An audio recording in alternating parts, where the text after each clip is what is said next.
Gaming on mobile has been improving at a far greater rate than any technology that came before it. Android games seem to hit new heights every year.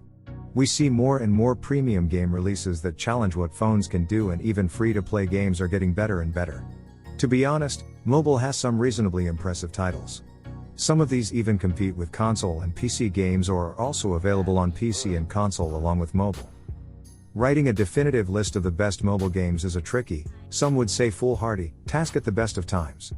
We're talking about a process that incorporates hundreds of thousands of games spread across iOS and Android, and covering a span of more than a dozen years. So I've decided to approach this from a simple way. The Game Award selects its nominees each year by compiling a list of nominees from a poll of over 100 global media outlets, which includes influencers, then selecting the games with the most nominations for open voting. The same outlets that provided the initial list are added to a jury, which then votes for the final nominees. While the public can vote for its favorite games via social media in the weeks leading up to the Game Awards, the public vote only accounts for 10% of a game's final tally in most of the available categories. The jury's votes make up the other 90%. Here's a rundown of the winner mobile games announced at this year's show. Pokémon Unite. For the Pokémon brand's first foray into a new genre, Pokémon Unite gets a lot of things right. The game certainly feels like a MOBA a la League of Legends or Dota 2, just in a much easier to understand presentation for those who've never played one before. Matches are short, snappy affairs with plenty of action and strategy. Learning each of the 5 classes is fun and rewarding. Each skirmish within a match ups the ante, increasing tension and excitement until it boils over in the final stretch.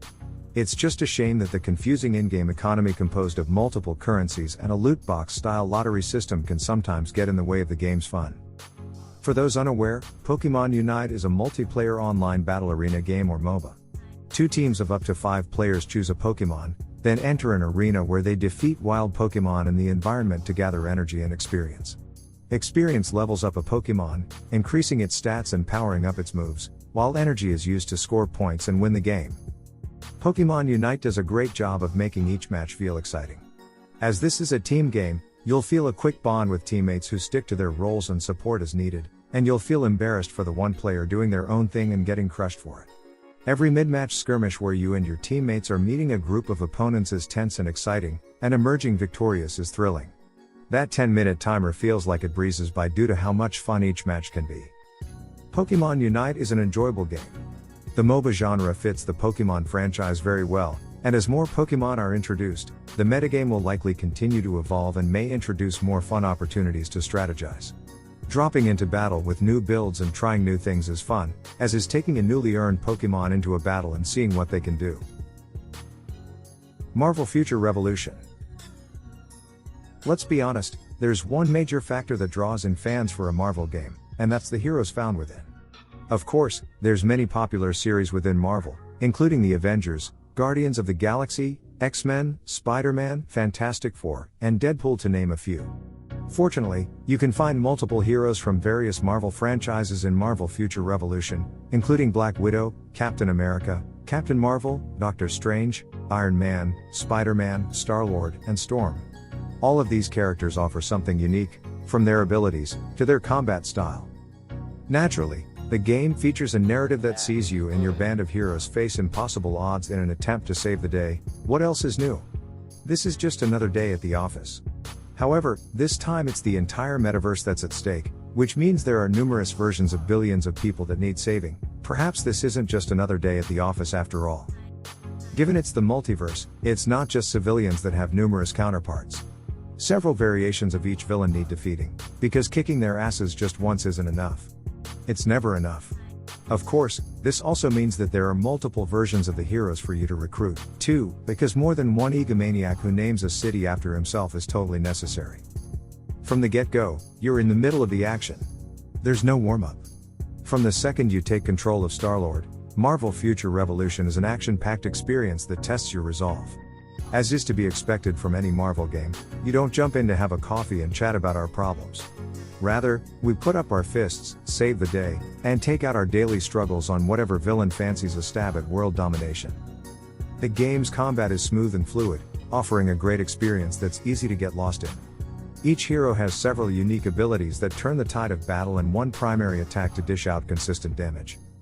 Another feature that makes Marvel Future Revolution stand out among many mobile hero games is customization. There are hundreds upon hundreds of customization options for each hero. It's not just about fighting crime. It's about looking good while doing it. You can customize each part of a hero, right down to individual fingers, meaning it's unlikely that you're ever going to come across another hero that looks like yours. Of course, no game is perfect, and Marvel Future Revolution falls just short due to its repetitive nature over time. However, make no mistake, the game is addictive, and does offer quality content. Should completing side quests and the story become a little stale, jump into some PvP and prove that you're the best, better than all the rest. Overall, Marvel Future Revolution is a must-play, boasting fantastic gameplay that features some of the biggest names in the Marvel universe, with more on the way. On top of that, it features a narrative that could have come straight out of the comic books, with combat and graphics that feel satisfying to look at, even if it isn't exactly a revolutionary title. League of Legends: Wild Rift. One of the most popular games in the world, and it has been for the better part of a decade. But it's also incredibly intimidating, a 5 versus 5 competitive experience with all kinds of complex rules and quirks. It's not a game you pick up and understand right away. That's part of what makes Wild Rift, a new spin-off for mobile, so surprising.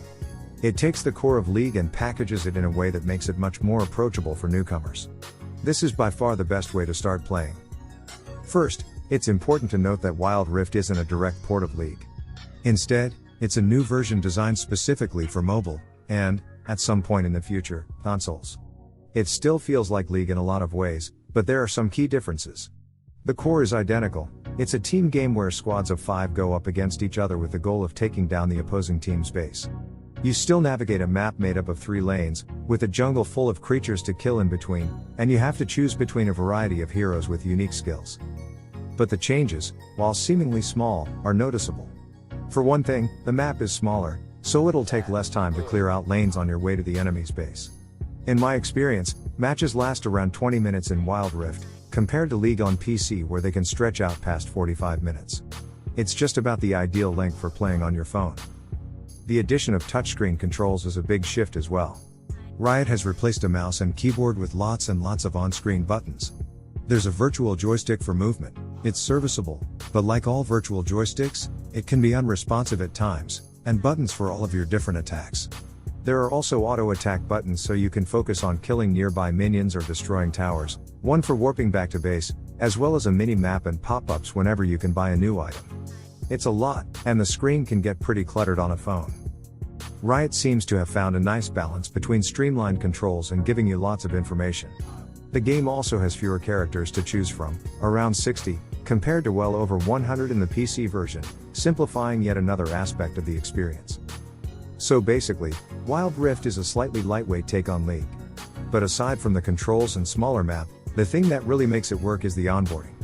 Wild Rift has an excellent tutorial series that teaches you the basics, how positions work, why you might want to wander off to kill a dragon, and it even gives you some in-game rewards for completing it. You can also bring up a version of the in-game map at any point, and refresh yourself on everything from how the monsters work to what a top laner is supposed to do. It's still an incredibly complex game, and you won't learn everything from the tutorial, but it does an excellent job of easing in new players by explaining the basics in simple terms. A mobile version of League makes a lot of sense, so much so that it's surprising it took so long.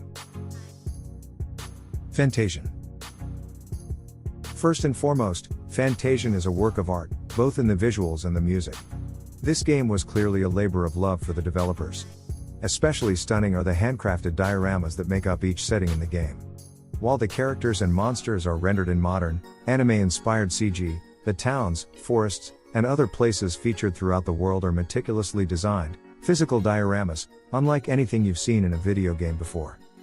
The score for Fantasian is exactly what one would expect from the legendary Nobuo Uematsu. Each piece invokes the magic and mystery of the Final Fantasy work he is best known for while still feeling original. I am already a big fan of Apple Arcade, but it would be worth a subscription just to enjoy the music of Fantasian. I highly recommend checking out the soundtrack on Apple Music or Spotify, even if you don't pick up the game. Fantasian's gameplay also really stands out. Much as I enjoy the active combat systems that have taken the place of the turn-based systems featured in the classics, there is something to be said for a game that gives the time to strategize. However, don't make the mistake of assuming this turn-based style isn't as smooth or immersive as more modern active combat. Battles are still exhilarating and engaging. Fantasian was developed exclusively for Apple Arcade. While it does have controller support, I found that one of these didn't make much of a difference since the touchscreen controls are excellent and intuitive. This new game mechanic allows up to 30 random encounters to be stored and battled all at once. Given how much grinding is necessary to progress through most JRPGs, the dimension really streamlines play instead of trudging through the same handful of enemies over and over and over again. Genshin Impact. Developed by the Chinese studio miHoYo, grabbed the gaming world by surprise and swiftly rose to the top of the list of the most played projects of 2020. The players adored the lively world of Tivat, which contained a wide variety of monsters and personalities. A few months after its release, the game was able to generate a significant profit for its creators. One of the most significant advantages of Genshin Impact is the research opportunity. Although the world size isn't very large when compared to other universes, it is diverse and well detailed nonetheless. Discovering the map, you'll find a plethora of unique and scenic destinations, as well as intriguing secrets and riddles to solve. Every quest is lavishly rewarded and interesting. Making the ascent up to the top of the map gives your rewards now. A delightful prize awaits you there, and the chances of finding one are excellent. Characters in Genshin Impact are well developed and well written. Even those who are not fans of anime might find enjoyment in them. miHoYo accomplishes this by creating unforgettable characters. It is important to note that there are no terrible heroes in the game at all. Even the most basic characters may be clothed, inflated, and utilized to a great look. You don't have to be concerned about it, but sooner or later, the player will require a hero of a larger rarity than the one you currently have. All of the clothes are compatible with any character. At the moment, the creators are doing an excellent job of preserving the game's balance. The developers have made it very easy to obtain purple epic characters so that even those who do not make donations should have no trouble getting the wanted character. It is incredible that this entertaining role-playing game, which has been loved by many, can be played both on PC and console and with relative ease on a mobile device. Mobile games frequently receive a great deal of negative feedback from their users. But they are popular regardless of whether or not they are liked, despised, or rejected by the general public.